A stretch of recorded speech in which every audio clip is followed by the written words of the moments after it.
We are going to make a bowl from a slab and a pattern today. So as you can see, I have a pretty thin piece of clay. We're going to roll this out into a slab that's between 3/8 of an inch and 1/4 of an inch. And we want it fairly even. So I like to start by throwing the slab.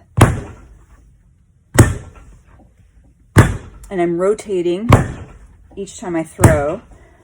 And I'm letting it catch in slow motion. What's happening is I'm letting it catch here first. I'm throwing it at an angle so that it starts to spread and elongate. Okay, so after I've thrown it out to thin this out a little bit, it also helps strengthen and compress it. The next thing that I like to do is with my functional wear, I like it to be a consistent thickness. So one way to help get it to a consistent thickness at home is to have some sticks. You can find these at a hardware store or the craft store. These ones, they're 3/8, so we're going to start out with a slab at 3/8, but by the time I finish smoothing the slab, it's going to thin the whole thing down to about 1/4 of an inch. So what we want to do is roll this, and I'm working on a wood surface. You can work on wood or canvas, and I'm going to take a rolling pin and start in the middle, and I'm going to roll one direction, and then I'm rolling the opposite direction, and then I'm going to lift and turn this each time. And the reason is if I don't lift and turn it, it starts to stick to your surface. Whether your surface is wood or canvas, eventually it's going to stick to it, and then it starts to buckle instead of roll and stretch. So again, I start in the middle and roll one direction, and then start in the middle and roll the other direction. One thing the sticks help do is, without the sticks, you have a tendency to put a lot of pressure on the edge and end up with really thin edges. So this protects those edges and you get more usable, workable clay. I'm gonna move this around a little bit again, keep it off of the wet area. And again, starting in the middle, rolling away, starting in the middle, rolling the other direction. I'm also gonna keep turning this and kind of keeping in mind the pattern that I need to lay on top of this. You want to make sure it's going to fit.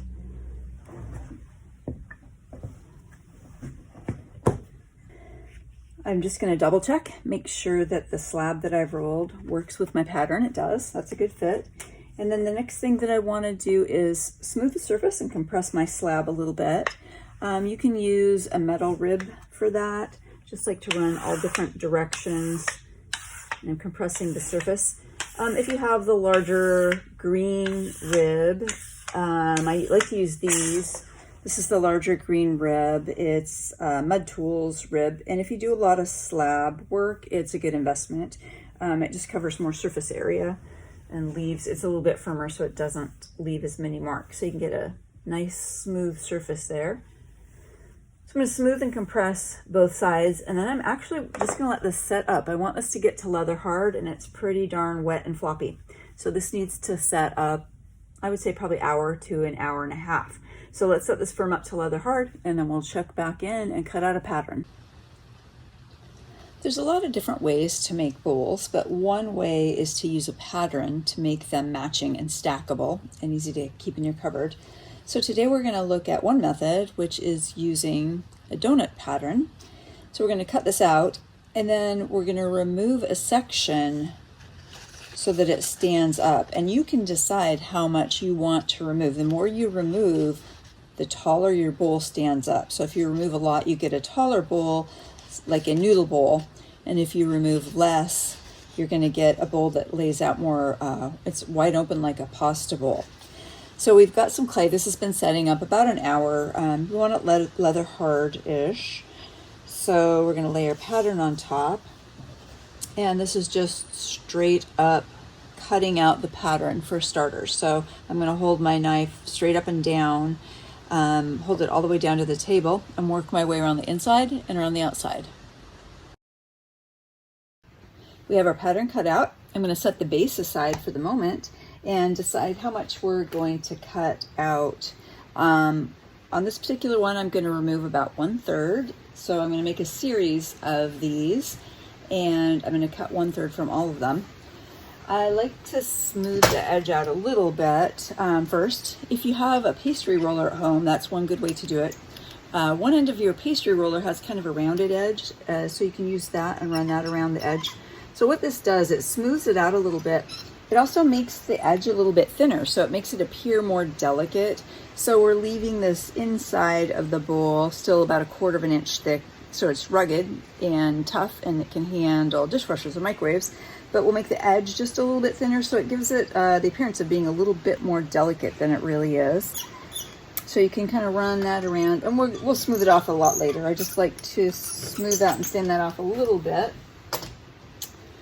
And to remove the 1/3 mark area, I'm going to do that at a 45-degree angle. So I'm going to come in here. If you want to, you can use a ruler if you're worried about a straight line. Grab a ruler here. So if you want to use a ruler as a guide, I'm going to come in at a 45-degree angle, make sure my knife is all the way to the wood.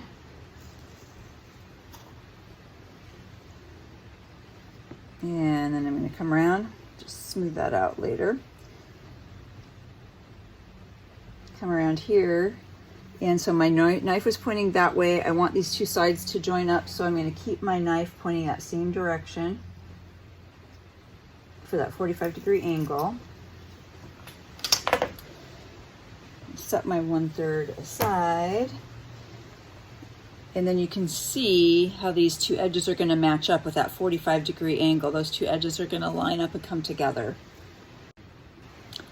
So I have the wall of my bowl cut out with a 45-degree angle where it's going to connect.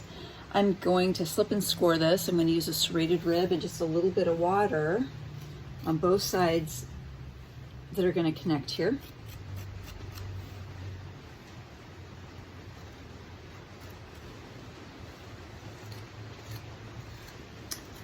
And we're going to use this base.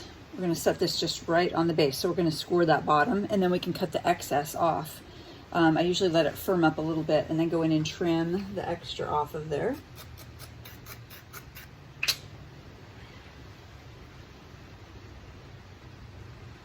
Okay, so you can see our seam here. That's going to line up. I'm gently pressing that seam together.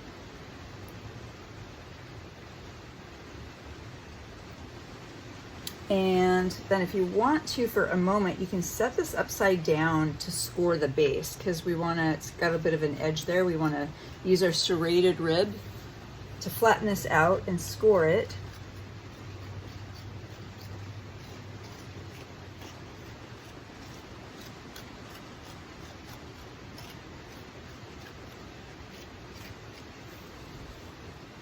And then we can score the edge.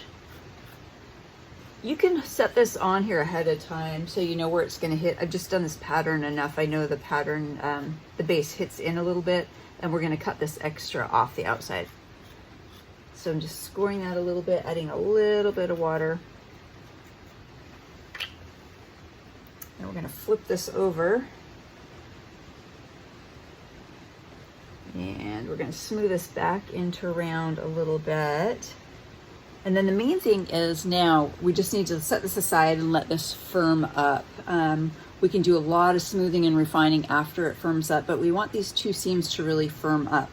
So I'm going to just run my finger on the seams, get everything where I want it.